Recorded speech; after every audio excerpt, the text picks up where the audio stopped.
Everyone, lecture 5 है ये UPSC current affairs का। ठीक है, इसमें हम लोग आज जो करंट अफेयर्स डिस्कस करने वाले हैं बहुत इंपॉर्टेंट है, क्योंकि ऐसे क्वेश्चंस डेफिनेटली पूछे जाते हैं। ठीक है, देखिए अगर आप देखोगे सेंडोर्नी वाइल्ड लाइफ सेंचुरी न्यूज में है। ठीक है, तो ये आपको जब पूछा जाएगा ना, तो इसको आपको हर पर्सपेक्टिव में देखना है कि आसपास के रिवर्स क्या है। ठीक है, तो आप देखोगे तो ये जो वाइल्ड लाइफ सेंचुरी है ये अगस्त्यमाला बायोस्फीयर रिजर्व का पार्ट है। ठीक है, और यहाँ एक और इसके साथ साथ किस चीज़ का पार्ट है, पेपारा और नैयर का बायोस्फीयर रिजर्व का भी ये पार्ट है। तीन चीज़ों का ये वाइल्ड लाइफ सेंचुरी पार्ट है, तीनों नाम याद रखना है आपको। ठीक है, उसके साथ साथ इसका जो southern part of the Western Ghat में केरला में ये है, तो ये एक्चुअली है कहाँ, सदर्न पार्ट ऑफ वेस्टर्न घाट, तो मेनली वेस्टर्न घाट में है, और स्टेट का तो केरला में। ठीक है, इसमें कुछ रिवर जो है ना ड्रेनेज करता है इस वाइल्ड लाइफ सेंचुरी में। तो एक तो इसके नाम पे ही है सेंडोर्नी, एक है काजू थुड़वत्थी। ठीक है, उसके साथ साथ कुलाथुपूजा। ठीक है, तो ये नाम है। ठीक है, तो ये आपको ध्यान पे रखना है। Name of tree species Gluta travancorica, locally known as Chenkurinji, जो कि एंडेमिक है। तो ये यहाँ पे एक ट्री जो है पाया जाता है, एंडेमिक है, तो ये आपको ध्यान पे रखना है साथ ही साथ। ठीक है, अगर आप फौना देखोगे तो मतलब इसमें कौन कौन से एनिमल हुए हैं मेनली, तो आप एलिफेंट, टाइगर, लियोपार्ड्स, गौर जिसको इंडियन बिशन भी बोलते हैं यहाँ पाया जाता है। उसके साथ साथ Nilgiri langurs and lion tail macaques. ठीक है, तो ये सब species that is called fauna यहाँ पाया जाता है, तो ये भी आपके लिए इंपॉर्टेंट है। ठीक है, तो उसके साथ साथ आपको क्या ध्यान पे नेक्स्ट जो है वो आपको ध्यान पे रखना है कि जो डीएपी होता है, di ammonium phosphate, di ammonium phosphate news में है इसलिए क्योंकि कैबिनेट एक्सटेंड किया one time special package for DAP fertilizers to farmer. तो देखो आपके लिए न्यूज़ क्या बनेगा इसमें कि जिसमें डैप है ना उसमें कौन कौन से एसेंशियल न्यूट्रिएंट्स हैं, तो दो एसेंशियल न्यूट्रिएंट्स हैं इसके अंदर, एक तो नाइट्रोजन और फॉस्फोरस। इंडिया में देखोगे ना मेनली इंडिया का मैक्सिमम जो है ना, मैक्सिमम जो सॉइल है वो नाइट्रोजन डेफिशिएंट है। ठीक है, तो लेकिन नाइट्रोजन तो प्लांट ग्रोथ के लिए बहुत इंपॉर्टेंट है। तो इसमें आप समझ जाओ कि दो चीज़ है एसेंशियल इसमें जो है डाई अमोनियम फॉस्फेट में, दो एलिमेंट जो है ना जो आपको ध्यान पे रखना है, एक तो दो न्यूट्रिएंट्स क्या क्या है, एक नाइट्रोजन और फॉस्फोरस, तो हम लोग डैप के थ्रू नाइट्रोजन और फॉस्फोरस देते हैं। Second most commonly use fertilizer in India after urea, तो यूरिया के बाद सबसे ज़्यादा यही यूज होता है। अब हम लोग देखते हैं कि जो फॉस्फोरस है ना वो स्टिमुलेट्स करता है रूट स्टैब्लिश एंड डेवलपमेंट को। ठीक है, उसके साथ साथ अगर आप देखोगे फॉस्फोरस तो सेल डिवीजन, एनर्जी प्रोडक्शन दोनों में भी हेल्प करता है। तो मेनली अगर आपको डैप के अंदर फॉस्फोरस और नाइट्रोजन है तो प्लांट के लिए क्या जरूरी है फॉस्फोरस का, ये भी आपको पता होना चाहिए। ठीक है, उसके साथ अगर नाइट्रोजन का आप देखोगे तो नाइट्रोजन मेनली प्रोटीन सिंथेसिस में हेल्प करता है, उसके साथ साथ फोटोसिंथेसिस में भी हेल्प करता है। क्यों, nitrogen is a major component of chlorophyll, chlorophyll वही जिसके थ्रू सनलाइट वगैरह का फोटोसिंथेसिस का प्रोसेस होता है, प्लांट अपना फूड बनाता है, which helps plant use sunlight to produce sugar from water and CO2। तो यही हेल्प करता है, नाइट्रोजन ही हेल्प करता है, जो मेजर कंपोनेंट है क्लोरोफिल में पाया जाता है। क्लोरोफिल कहाँ होता है, लीव्स ऑफ द प्लांट में, वो हेल्प करता है नाइट्रोजन कि प्लांट सनलाइट को यूज कर सके to produce sugar from water and CO2। ठीक है, तो शुगर क्यों प्रोड्यूस करेगा, क्योंकि शुगर उसका क्या होगा, शुगर को कंज्यूम करेगा, उसके लिए फूड होगा, और फ्रॉम वाटर एंड CO2। ठीक है, CO2 को यूज करके, वाटर को यूज करके। नेक्स्ट है एक ध्यान पे ये रखना है कि इबोला बार बार न्यूज में है। ठीक है, इबोला न्यूज में है, often deadly disease cause by a group of virus known as ortho Ebola virus. ठीक है, जो आप इबोला वायरस को थोड़ा बैक में हिस्ट्री में भी देखें तो इबोला वायरस जो है ना डिस्कवर फर्स्ट टाइम जो हुआ था ना डेमोक्रेटिक रिपब्लिक ऑफ कॉन्गो में 1976 में हुआ था, और प्रिमरली ये फाउंड सब सहारा अफ्रीका में पाया जाता है मेनली। ठीक है, उसके साथ साथ Ebola can occur in humans and other primates जैसे गोरिल्ला, मंकी एंड चिंपैंजी, इसमें भी ह्यूमन के साथ साथ यहाँ भी अकर होता है, क्योंकि ऑब्वियस सी बात है ये मंकी, गोरिल्ला, चिंपैंजी वगैरह ह्यूमन जैसा ही है, ह्यूमन ही यहाँ से इवोल्यूशन हुआ था, इसलिए ह्यूमन जैसे एलिमेंट्स में पाए जाते हैं, मैमल्स में, जानवर में पाया जाता है। Fruit bats of the Pteropodidae family are natural Ebola virus host. तो इबोला वायरस का होस्ट कौन है, तो फ्रूट बैट्स किसका, पेट्रोपाइडा फैमिली का ये होस्ट है। होस्ट मतलब जो इस चीज़ को कैरी करके रखता है। ठीक है, जहाँ से ये इबोला वायरस आया है। ठीक है, अब इसका सिम्टम्स आप देखोगे तो स्टार्टेड 2 to 21 डेज, तो स्टार्ट जो होगा ना किसी को दूसरे दिन दिखेगा, किसी को 21 डेज तक लग सकता है सिम्टम्स दिखने में। ठीक है, often being infected by the virus, और इसमें फीवर लगता है, डायरिया होता है, वॉमिटिंग होता है, ब्लीडिंग एंड ऑफन डेथ भी हो जाता है बहुत सडनली। ठीक है, फैटेलिटी रेट जो है ना इसका 50% वही एक कंसर्न है, नो नॉन क्योर, कोई क्योर नहीं। अब देखिए इसमें क्या है, इसमें क्या है कि researchers develop a nano body inhibitors to target Ebola virus. तो ऐसा अभी खोज किया गया है, तो ये भी आपको जानने की जरूरत है। Nano bodies are tiny antibodies, ठीक है, derive from animal like alpacas animal से ये ड्राइव किया गया है। एक टाइनी एंटीबॉडीज है, एंटीबॉडीज आपको पता ही है, एंटीबॉडीज एक वायरस से लड़ने के लिए क्षमता देता है, हर बॉडी में रहता है, लेकिन इस वायरस से लड़ने के लिए जो स्पेसिफिक एंटीबॉडी क्रिएट होना चाहिए वो इसके थ्रू हो जाएगा, ठीक है। Their small size allow them to access area of the virus and human tissue that larger antibodies can not. तो ये बहुत छोटा साइज होता है, टाइनी है, ऑब्वियस बात है, छोटा है, तो एक स्पेस देता है कि इस वायरस से वो लड़ सकता है, जो हमारे अंदर एंटीबॉडीज है उसमें नहीं है, क्योंकि बहुत लार्ज एंटीबॉडी है और इस वायरस से वो नहीं लड़ पाता है। तो हम लोग इसमें देंगे, ठीक है, अलग से देंगे, इंजेक्ट करेंगे। कोविड-19 पैंडेमिक टाइम में भी 9 नैनो बॉडीज जो बनाया गया था, ठीक है, सो टू फाइट अ कोविड। तो कोविड के टाइम ही नैनो बॉडीज क्रिएट किया गया था, जिसमें आपने देखा होगा कि जो भी पेशेंट है उनको एंटीबॉडी दिया जा रहा है, तो उस समय भी इसको किया गया था। अब इसी तरीके से अल्पैकस एनिमल, आप नाम याद रखना, उससे लिया गया ये, ठीक है। Now they have be use this technology to new nano body inhibitor, जिसका नाम है इबोला नैनोसैट EB1 और नैनोसैट EB2। तो आपसे पूछ सकता है नैनोसैट EB1 और नैनोसैट EB2 क्या है, तो इबोला के लिए एंटीबॉडी जो क्रिएट किया जा रहा है उसका ये नाम है, ये नैनो बॉडी का नाम है। तो ये आपसे ज़रूर पूछ सकता है, लेकिन उसके साथ साथ सिम्टम्स क्या है, इबोला कहाँ सबसे पहले देखा गया, ये भी पता होना चाहिए कि यूपीएससी मल्टीपल स्टेटमेंट में गेम खेलता है, ठीक है। नेक्स्ट अगर हम देखें तो पीएम मोदी जी ने जे मोर्थ टनल का उद्घाटन किया, तो ये कश्मीर और लद्दाख के बीच में है, ठीक है। उसके साथ साथ ये 2 लाइन रोड है, tunnel between Gagangir and Sonamarg, जो मेनली कश्मीर और लद्दाख को कनेक्ट करेगा ऑन द श्रीनगर ले हाईवे ऑफ जम्मू कश्मीर। तो इसको ये कनेक्ट करेगा, इसका लेंथ 6.5 किलोमीटर है। अब जोजिला टनल को देखे तो 14.15 किलोमीटर था, काफ़ी बड़ा था वो। ऑल वेदर कनेक्टिविटी था between the Srinagar, Sonamarg and Kargil, Ladakh, ठीक है। तो ये दोनों के बीच में डिफरेंस है। हो सकता है आपको पूछ सकता है कि जो जेमोस टनल है वो ज़्यादा बड़ा है जोजिला से, ऐसा नहीं है, जोजिला टनल सबसे बड़ा है, ये ध्यान पे रखने की जरूरत है, ठीक है। नेक्स्ट है मियावाकी टेक्निक। 2023 में, आई गेस 2022 या 23 में क्वेश्चन पूछ चुका मियावाकी टेक्निक है यूपीएससी में, ठीक है। फिर भी इसमें न्यूज़ में आ रहा है, क्यों न्यूज़ में आया है कि जो महाकुंभ हो रहा है ना, वहाँ पे डेंस फॉरेस्ट क्रिएट करने के लिए लिमिटेड स्पेस में, बहुत छोटे स्पेस में अगर हमको डेंस फॉरेस्ट क्रिएट करना है तो मियावाकी टेक्निक को हम लोग यूज़ करते हैं, ठीक है। मेनली एग्रीकल्चर से रिलेटेड टेक्निक है या फिर फॉरेस्ट लगाने से रिलेटेड ये टेक्निक है। इसको हम लोग पोर्ट प्लांटेशन मेथड भी बोलते हैं, ये भी आपसे पूछ सकता है। Absorb more carbon, grow faster, तो कार्बन को ज़्यादा एब्जॉर्ब करता है इसलिए प्लांट जल्दी ग्रोथ होता है इसमें। Prevent soil erosion and promotes ecological balance, तो ये सॉइल इरोजन को प्रिवेंट करता है और प्रमोट करता है इकोलॉजिकल बैलेंस को। तो महाकुंभ बहुत ज़्यादा न्यूज में है, तो महाकुंभ में आप एक्सपेक्ट कुछ और करोगे, मियावाकी टेक्निक आपसे पूछ देगा, ठीक है। तो लगेगा ही नहीं कि क्या यूज हुआ। आप पूछ सकता है कि which of the following technique has been use in the to create a dense forest in Mahakumbh, और 4-5 टेक्निक दे देगा, तो ध्यान रखना मियावाकी टेक्निक ही था वो, ठीक है। देखो अंजी खत ब्रिज जो है ना, वो इंडिया का first cable stay rail bridge बनाया गया, कहाँ पे, रियासी डिस्ट्रिक्ट ऑफ जम्मू कश्मीर में ये बनाया गया। किस रिवर के ऊपर बनाया गया, अंजी रिवर के ऊपर बनाया गया, और ये अंजी रिवर किसका ट्रिब्यूटरी है, चेनाब रिवर की ट्रिब्यूटरी, इससे ज़्यादा जानने की जरूरत नहीं है, ठीक है। अब देखिए जीनोम इंडिया प्रोजेक्ट, जब जीनोम इंडिया प्रोजेक्ट को हम देख रहे हैं तो हम अगर जीन के बारे में नहीं पढ़ेंगे ना तो ये कंप्लीट नहीं होगा। तो सबसे पहले हम जीन के बारे में पढ़ेंगे, उसके बाद कुछ जीन एडिटिंग टेक्निक के बारे में देखेंगे, फिर जीनोम इंडिया प्रोजेक्ट पे जाएंगे। तो थोड़ा लिंकअप तो होना चाहिए ना। तो अगर आप देखोगे जीन क्या पार्ट ऑफ डीएनए है, अगर देखो डीएनए है ना, ये डीएनए है, तो इस डीएनए के छोटे से पार्ट को हम लोग क्या बोलते हैं, जीन बोलते हैं। Which arrange in a specific sequence, एक स्पेसिफिक सीक्वेंस में वो अरेंज रहता है।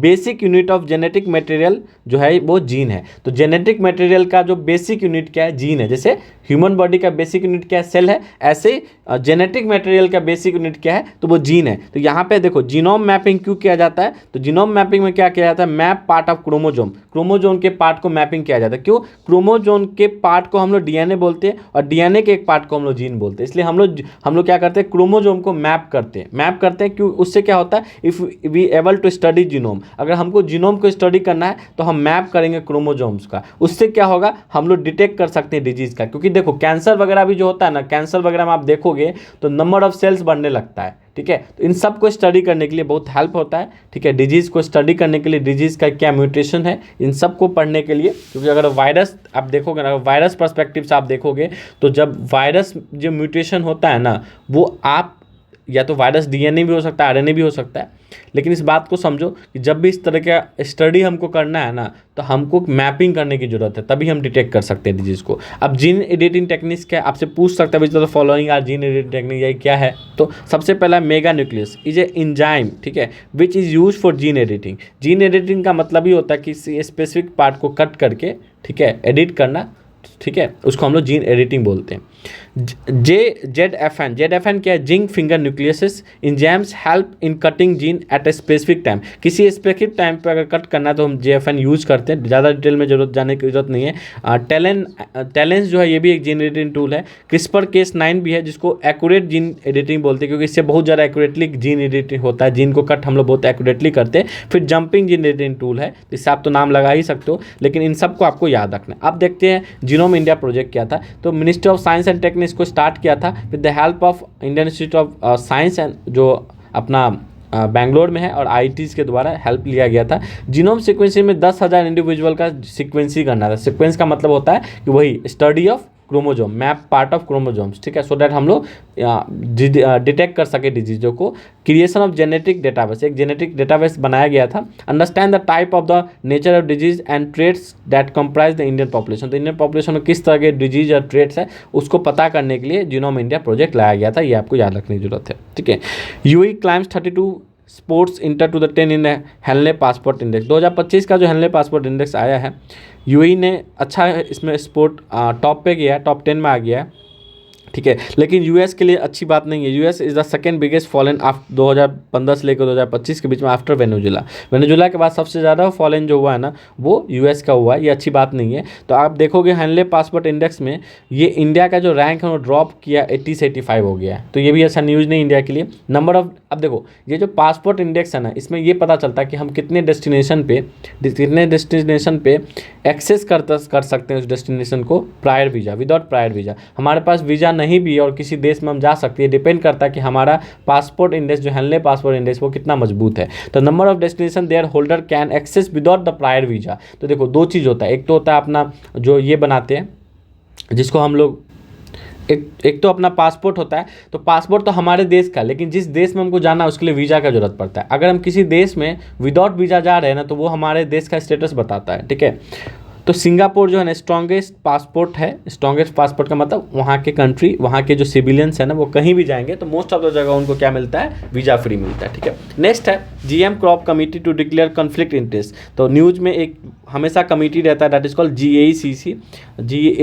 GEAC का मतलब हो गया जेनेटिक इंजीनियरिंग स्पाइरल कमेटी। ये स्टैट्यूटरी कमेटी है। स्टैट्यूटरी कमेटी का मतलब होता है जो भी पार्लियामेंट में मेंशन नहीं है, जो ऐसा कमेटी, ऐसा इंस्टीट्यूशन जो पार्लियामेंट के एक्ट के थ्रू पास हो और कॉन्स्टिट्यूशन के किसी आर्टिकल में मेंशन नहीं हो। GAC किसी आर्टिकल में मेंशन नहीं है, लेकिन पार्लियामेंट के एक्ट के थ्रू ये पास हुआ है, तो हमको स्टैट्यूटरी बॉडी बोलते हैं। और ये कमेटी भी है तो हम इसको स्टैट्यूटरी कमेटी बोलते हैं। अंडर EPA एक्ट, EPA मतलब इन्वायरमेंटल प्रोटेक्शन एक्ट ऑफ 1986 के अंदर ये आता है। उसके साथ साथ MOEFCC के अंदर आता है, ministry of environment forest climate change. एक MOEF होता है जो मिनिस्ट्री ऑफ इन्वायरमेंट फॉरेस्ट होता है, एक ministry of forest and climate change होता है। इसके चेयरमैन कौन हो सकते हैं, तो स्पेशल सेक्रेटरी या एडिशनल सेक्रेटरी ऑफ MOEFC होंगे, और को चेयरमैन कौन होंगे, representative of DOBT, department of biotechnology होंगे, ठीक है। अब देखो ये क्या करता है, चेक करता है यूज, इंपोर्ट और export of GM crops, GM organism या GM क्रॉप्स को ये चेक करता है। इंपोर्ट और एक्सपोर्ट की चीज़ें के बारे में ये आपको क्या देता है, चेक करता है, ठीक है। तो ये आपको ध्यान पे रखना है। अगर हम नेक्स्ट देखें तो जो भोपाल गैस ट्रेजेडी हुआ ना, Pithampur residence protest incineration of UCC hazard waste in the city, fear the air waste contamination. देखो इंसिनरेशन में हम क्या करते हैं, हम बर्न करते हैं हैजार्डस मटेरियल को at a temperature of high enough to destroy ठीक है। तो इंसिनरेशन में हम लोग क्या करते हैं, इस प्रोसेस में जो हैजार्डस मटेरियल है ना उसको हम बर्न करते हैं at a temperature high enough to destroy contamination. जो देखो क्या होता है, जो भी वेस्ट को हम लोग ऐसे खुले में छोड़ देते हैं वो कंटेमिनेट करता है, चाहे वाटर को करे या किसी भी चीज़ करो। लेकिन इस प्रोसेस के थ्रू हम लोग क्या करते हैं ना, जो हैजार्डस है ना उसको हम बर्न करते हैं बहुत ज़्यादा स्पेसिफिक, बहुत ज़्यादा हाई टेम्परेचर पे, सो दैट कि उसका जो कंटेमिनेट पार्ट है ना वो डिस्ट्रॉय हो जाए अच्छे से। तो इस प्रोसेस को हम लोग इस प्रोसेस में हम लोग यही करते हैं। ये प्रोसेस आपके लिए इंपॉर्टेंट है। गोमती रिवर रेजुविनेशन का न्यूज में आ रहा है बार बार, क्योंकि यहाँ पे आर्मी ने लॉन्च किया टास्क फोर्स। तो आपको पता होना चाहिए कि गोमती रिवर के बारे में स्टैटिक आपको पता होना चाहिए। तो ये ट्रिब्यूटरी किसका है, गंगा का ट्रिब्यूटरी है। उसके साथ साथ गोमती नदी के किनारे में कौन सा शहर है, तो वो लखनऊ है। और ये पूरा का पूरा यूपी में ही फ्लो करता है, दूसरे स्टेट में फ्लो नहीं करता है। ये ओरिजिनेट होता है गोमत ताल से, ठीक है, जिसको हम लोग फुलहर झील भी बोलते हैं। और ड्रेनेज बिटवीन रिवर रामगंगा और शारदा, तो इधर रामगंगा हो गया, इधर शारदा हो गया, इसके बीच में गोमती है, ठीक है। और इसी पे है कौन सा, लखनऊ शहर। तो ये आपको याद रखने की जरूरत है। उसके साथ साथ जो बनाना एक्सपोर्ट है ना, इंडिया ने टारगेट किया 1 बिलियन ऑफ बनाना एक्सपोर्ट, तो as a sea route trial proof successfully. तो ये 1 बिलियन एक्सपोर्ट कर लिया इंडिया ने, ठीक है, इंडिया का टारगेट था। तो बनाना जब 1 बिलियन किया, तो ये डेटा तो बहुत ज़्यादा इंपॉर्टेंट नहीं है, लेकिन बनाना के बारे में आपको जानने की जरूरत है। तो कैसा क्रॉप है ये, ट्रॉपिकल क्रॉप है। इसके लिए टेम्परेचर 15 से 35 डिग्री का जरूरत पड़ेगा, और इसके लिए रिच लॉमी सॉइल का जरूरत पड़ता है। तो सॉइल वगैरह भी पूछ देता है। नॉट सुटेबल, अगर स्लाइन और कैल्सिरस सॉइल है तो वहाँ ये सुटेबल नहीं है बनाना होना, ठीक है। मेजर प्रोड्यूसर अगर आप बनाना का देखोगे तो आंध्र प्रदेश, महाराष्ट्र, गुजरात, कर्नाटक और केरला, तो ये सब स्टेट है। ये फैक्ट है, ये आपको ध्यान पे रखना है, क्योंकि सॉइल पूछ देता है, टेम्परेचर पूछ देता है। तो 15 से 35 डिग्री टेम्परेचर, बहुत हॉट क्लाइमेट की जरूरत नहीं होती है। 35 डिग्री, 15 से 35 तो कौन सा टेम्परेचर हुआ, ह्यूमिड टेम्परेचर हुआ, बहुत ज़्यादा टेम्परेचर नहीं हुआ, ठीक है। अब देखिए नैनो फॉर्मुलेशन आया है। नैनो फॉर्मुलेशन क्या होता है, नैनो फॉर्मुलेशन के में क्या होता है कि एक मेलाटोनिन हार्मोन रिलीज होता है, ठीक है।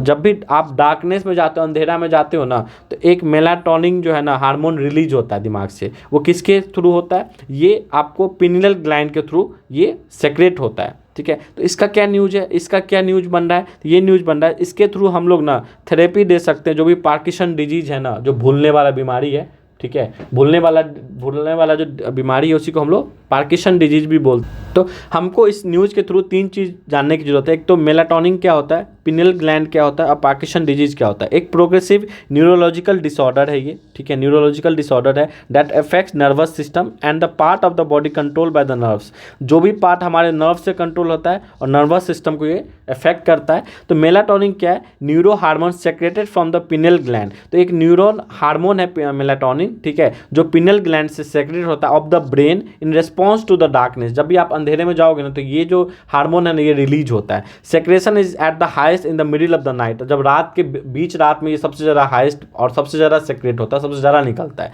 तो ये ऐसे क्वेश्चन जरूर यूपीएससी पूछता है, एक्सपेक्ट करता है कि आपको पता होना चाहिए। पिनियल ग्लैंड क्या होता है, तो ये टाइनी इंडोक्राइन ग्लैंड है। ये एक एक्सोक्राइन ग्लैंड होता है, एक इंडोक्राइन ग्लैंड होता है। ये इंडोक्राइन ग्लैंड है in the middle of your brain that helps you to regulate your body circadian rhythm by secretion of hormone melatonin. तो हमारा जो कार्डियम रिदम जो है ना, वो जो रेगुलेट होता है, वो कैसे रेगुलेट होता है, तो मेलाटोनिन हार्मोन रिलीज करके होता है। ये भी आपको जानने की जरूरत है, ठीक है। अब नेक्स्ट चलते ईपीएफओ। ईपीएफओ न्यूज क्यों है कि सेंट्रलाइज पेंशन पेमेंट जो है ना सिस्टम अक्रॉस इंडिया स्टार्ट कर दिया गया ईपीएफओ के द्वारा। तो ईपीएफओ एक स्टैट्यूटरी बॉडी है। आपको बताइए स्टैट्यूटरी बॉडी का मतलब होता है जो कॉन्स्टिट्यूशनल बॉडी ना हो, जो पार्लियामेंट एक्ट के थ्रू पास हो, under the ministry of labour and employment के अंदर है। और ये सेंट्रल बोर्ड ऑफ ट्रस्टी इसके अंदर है, जिसके 3 मेंबर है। एक गवर्नमेंट हो गया जिसमें सेंट्रल और स्टेट गवर्नमेंट है, एम्प्लॉयर्स हो गए जो जॉब देते हैं, एम्प्लॉय जो जॉब में है, ठीक है। ये तीनों मिला के सेंट्रल बोर्ड ऑफ ट्रस्टी बनाता है, जो किसके अंदर है, ईपीएफओ के अंदर है। अगर हम central pension payment scheme payment system देखें तो implemented by the EPFO,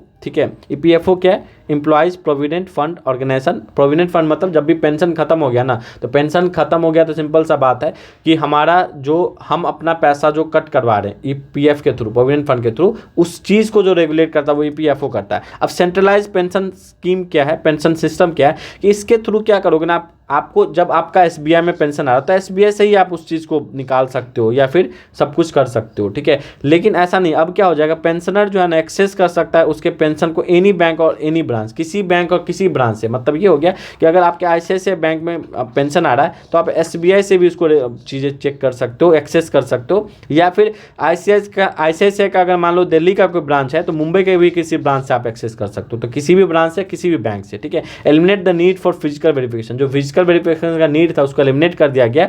able to withdrawal pension from any bank, और इसका ये मतलब है सेंट्रलाइज पेंशन पेमेंट सिस्टम का ये मतलब है कि आप किसी भी तरीके से आप इसको एक्सेस कर सकते हैं। अगर हम नेक्स्ट देखें, एक न्यूज में आ रहा है बार बार एक्सपोर्ट इंस्पेक्शन काउंसिल, तो ये क्या है, ऐसे बहुत अलग सा काउंसिल है तो आपको पता होना चाहिए। तो सेक्शन 3 जो है ना, export control and inspection act 1963 के अंदर ये बना है। Official export certification body of India, ensure quality and safety produce from the India. तो ये एक तरह का सर्टिफिकेशन बॉडी है जो इंडिया को देता है, इंडिया के एक्सपोर्ट को, इंडिया में जो भी चीज़ एक्सपोर्ट हो रहा है, तो अगर हम कुछ एक्सपोर्ट करें, मतलब दूसरे देश भेज रहे तो हमको सर्टिफिकेशन देगा, वो यही एक्सपोर्ट इंस्पेक्शन काउंसिल देगा। और इंश्योर करता है क्वालिटी और सेफ्टी का, प्रोडक्ट का इंश्योर करता है, जो हम एक्सपोर्ट कर रहे हैं उसका क्वालिटी और सेफ्टी कैसा, वो यही इंश्योर करता है। Provide mandatory certification for various food item, कुछ फूड आइटम्स है जिसके लिए मैंडेटरी सर्टिफिकेशन है, ठीक है। उसके साथ साथ इसका हेडक्वार्टर दिल्ली में है, मिनिस्ट्री ऑफ कॉमर्स इंडस्ट्री के अंदर आता है। ये आपको जानने की जरूरत है और ये आपसे क्वेश्चन पूछ सकता है, ठीक है। नेक्स्ट अगर हम लोग देखें, न्यूज में बार बार आ रहा है क्वाड्रेंटिड मीटियोर, ठीक है, क्वाड्रेंटिड मीटियोर न्यूज में आ रहा है। तो आपको जानने की जरूरत ये है कि मीटेरॉइड क्या है, मीटियोर क्या है, मीटेरॉइड क्या है, इन तीनों के बीच में डिफरेंसेस समझो। अगर देखो, अगर कोई भी स्मॉल पार्टिकल जो कॉमेट या एस्ट्रॉइड हो, एस्ट्रॉइड भी बताएंगे, ऑर्बिटिंग द सन, कोई ऐसा मेट्रॉइड का मतलब समझो कोई ऐसा चीज़ जो अभी सन के चारों तरफ घूम रहा है, मतलब वो स्पेस में। उसके साथ साथ मीटियोर क्या होता है, वो अगर वो टूट के अर्थ के एटमॉस्फेयर में आ जाए, ठीक है, उसको हम लोग मीटेरॉइड बोलते हैं। और वो कोई अगर अर्थ के एटमॉस्फेयर से अर्थ तक पहुंच जाए, जिसको हम लोग मीटेरॉइड बोलते हैं। तीन चीज़ समझो, अगर वो स्पेस में है तो उसको हम लोग मीटेरॉइड बोलेंगे, ठीक है, जो सन के चारों तरफ घूम रहा है। अगर वो कहीं ना कहीं अर्थ के एटमॉस्फेयर में आ गया, मतलब अर्थ पे नहीं आया, अर्थ के एटमॉस्फेयर में इंटर कर गया, तो हम इसको मीटियोर बोलेंगे। लेकिन अगर गलती से अर्थ धरती पे पूरा पहुंच गया तो उसको मीटेरॉइड बोलेंगे। यही तीनों का डिफरेंस है जो आपको पता होना चाहिए, ठीक है। उसके साथ साथ अगर आप मीटियोर को देखोगे ना, तो एक शूटिंग स्टार जो टूटता हुआ तारा दिखता है ना, वो भी मीटियोर ही होता है। अगर आप एस्ट्रॉइड के बारे में जानोगे तो body made up of rocks and metal and non metal. तो ध्यान रखना, अगर एस्ट्रॉइड के बारे में पूछेगा तो वो रॉक से बना होता है, रॉक मेड ऑफ रॉक से होता है, जिसमें मेटेलिक और नॉन मेटेलिक कैरेक्टर दोनों होता है। That orbits the sun, asteroid mainly sun को ऑर्बिट करता है। लेकिन आप एस्ट्रॉइड का बेल्ट देखोगे ना, एस्ट्रॉइड बेल्ट, ये बहुत इंपॉर्टेंट है, जो मार्स और जुपिटर के बीच में ही आपको एस्ट्रॉइड बेल्ट देखने को मिलेगा, ठीक है। अब हम लोग ये देखते हैं कि जो क्वाड्रेंटिक मेटेओर था, मेटेओर मतलब क्या होगा, जो अर्थ के एटमॉस्फेयर में पहुंच चुका है, अर्थ पे नहीं पहुंचा है, ठीक है। अगर every year in early January के स्टार्टिंग में हर साल ये दिखता है। One of the most intense annual Meteor display, बहुत इंटेंस एनुअल, पूरे साल भर का सबसे इंटेंस यही है। इमर्ज फ्रॉम एस्ट्रॉइड 2003 EH1, तो इस एस्ट्रॉइड से ये इमर्ज होता है, मतलब एस्ट्रॉइड से टूटने के बाद जो बनता है ना, उसी को मेटेरॉइड बोलते हैं। उसके बाद फिर मेटेओर बनता है। ध्यान रखना, अगर कोई एस्ट्रॉइड और कॉमेट है ना, उसी से वो उसका जो स्मॉल पार्टिकल है उसको हम लोग मेटेरॉइड बोलते हैं, ठीक है। जब तक वो स्पेस में रहा, जब तक वो सन में घूमता रहा, सन में घूमने के बाद जैसे अर्थ के एटमॉस्फेयर में आ जाए तो उसको मेटेओर बोलेंगे, ठीक है। इसलिए यहाँ पे मेटेओर लिखा, क्यों मेटेओर लिखा हुआ, क्योंकि अर्थ के एटमॉस्फेयर में पहुंच गया, लेकिन अर्थ पे नहीं पहुंचा। जैसे अर्थ पे पहुंच जाएगा तो इसको हम क्वाड्रेंट मेटेराइट बोलेंगे, ठीक है। आई होप कि तीनों समझ में आ गया होगा। एस्ट्रॉइड को हम देखें ना तो रिलेटिवली स्मॉल, इनएक्टिव होता है। ध्यान रखना, एस्ट्रॉइड इनएक्टिव होता है, ठीक है। और ये कॉमेट जो है ना, रिलेटिवली स्मॉल तो जरूर होता है, लेकिन ये एक्टिव रहता है। At times of active object which ices can vaporise in sunlight forming atmosphere of dust gas sometimes tail of a dust. तो देखना क्या होता है ना, वेपोराइज होने के बाद कॉमेट वगैरह टेल वगैरह बना देता है, ठीक है, और देखने को मिलता भी हम लोग को, ठीक है। चलिए, रैबिट फीवर न्यूज में है, जिसको हम कॉमनली हम इसको क्या बोलते हैं, टोलेरीमिया बोलते हैं। और सीन इन द चिल्ड्रन, 5 से 9 साल के चिल्ड्रन में देखा गया है। और ओल्डर मैन जो होता है, बच्चा बूढ़ा एक जैसा होता है, तो बच्चा में भी दिखा गया। Rear and sometimes deadly infectious disease है ये कॉज किसके कारण होता है, तो बैक्टीरिया के कारण होता है। याद ध्यान पे रखना, बैक्टीरियम फ्रांसिला के कारण ये होता है और टोलारेनेसिस के कारण भी होता है, इसलिए इसका नाम भी हम लोग टोलारेमिया भी बोलते हैं। Can infect animal and people, आदमी और जानवर दोनों को इफेक्ट करता है। इन्फेक्ट किस किस को करता है, including tick and deer fly bites के कारण होता है। Spread by drinking contaminated water, contaminated पानी पीने से ये और स्प्रेड होता है, ठीक है। Including tick and deer fly bites, इसके कारण भी होता है, ठीक है, ये ध्यान पे रखना है। नैनोपोर्स न्यूज में नैनोपोर से आपको क्या ही पता चलेगा एग्जाम में, लेकिन नैनोपोर टेक्नोलॉजी जानना है। ये डायग्नोस्टिक टूल है, एक गेम चेंजर है कि हम लोग डिजीज़ को डिटेक्ट कर सकते हैं। कैसे?